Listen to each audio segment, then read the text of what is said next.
What's up, you guys? Define the Meta here, coming at you with the second video on this channel. Today we're going to be bringing you Sacred Beast for August 2020.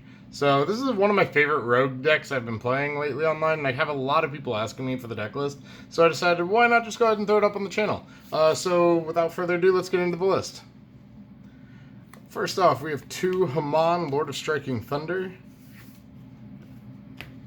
2 Raviel, Lord of Phantasms, and 1 of the Shimmering Scraper card. Now, I'm not actually playing any Uriah. I really want to. He's one of my favorite Sacred Beasts, but I really don't think he works well in this build, so unfortunately I had to cut him.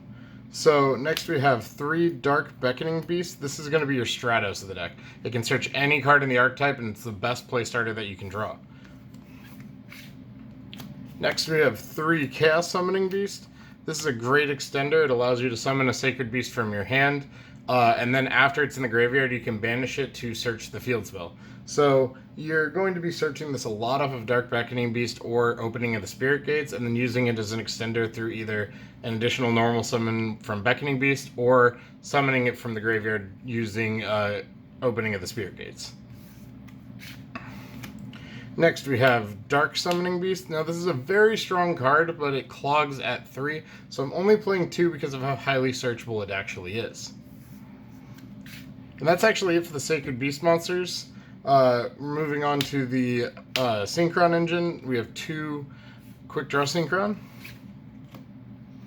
2 Mecha Phantom Beast O-Line, 1 Jet Synchron, and 1 Duskbot. So that's it for the monsters. I think it's 19 monsters. And now we're going to go ahead and move on to the spells. We have 3 Opening of the Spirit Gates. This card is incredibly powerful. If this was in any other archetype, it's possible that it could be banned. So what this does is when this card is activated, you can search any monster in the Sacred Beast archetype. So already that's a very powerful card. Once per turn, you can discard a card to special summon one of the 0/0 fiends from your graveyard back to the field. And then finally, you can add a continuous spell card from your graveyard to your hand if you control one of the Sacred Beast monsters. It is one of the most powerful cards in the deck, and you always want to see this in your opening hand. Next, we have 3 Called by the Grave, 3 Tuning, 3 Allure of Darkness,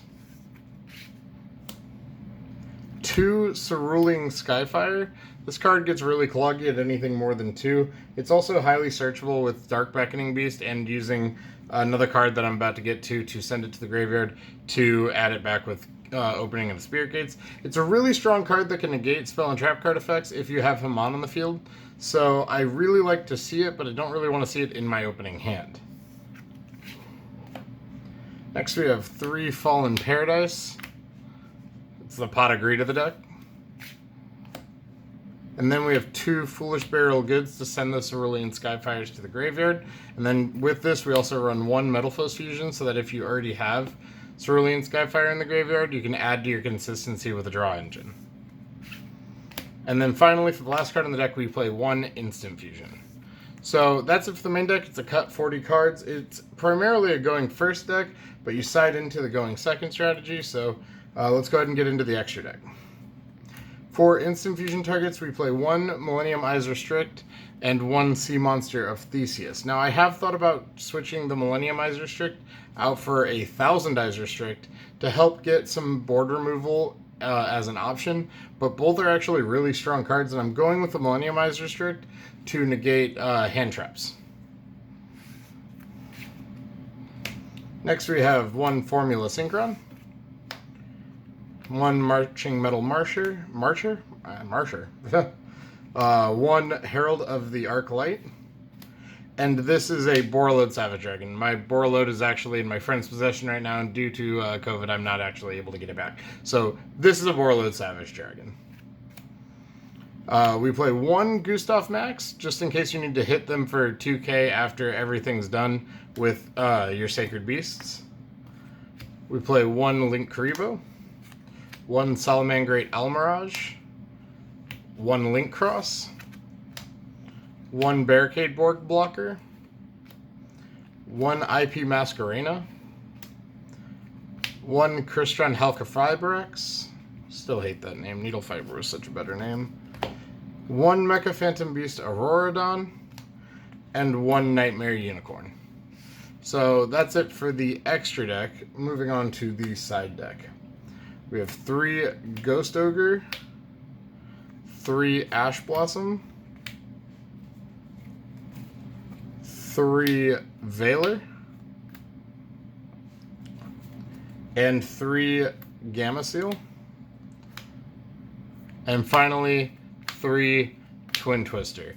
So that's it for the side deck. A lot of the side deck is mostly the hand traps that you're unfortunately not really able to main because of how tight the actual deck is. So you can side in the Gamma Seals and the Ash Blossoms and the Ghost Ogres for when you know you're going second. And the Twin Twisters are good against Eldritch and Altergeist and a lot of other problematic decks right now. And then Veiler's always just a good option. You can side it in against almost anything and it'll be pretty effective. So that's it for the list. I hope you guys enjoyed. And if you're watching this on the day of release, hopefully within the next week, I'm going to be putting out a case opening of the 2020 Megatins, which I am super, super excited about. So thanks for watching, guys, and I hope you catch up on the next video.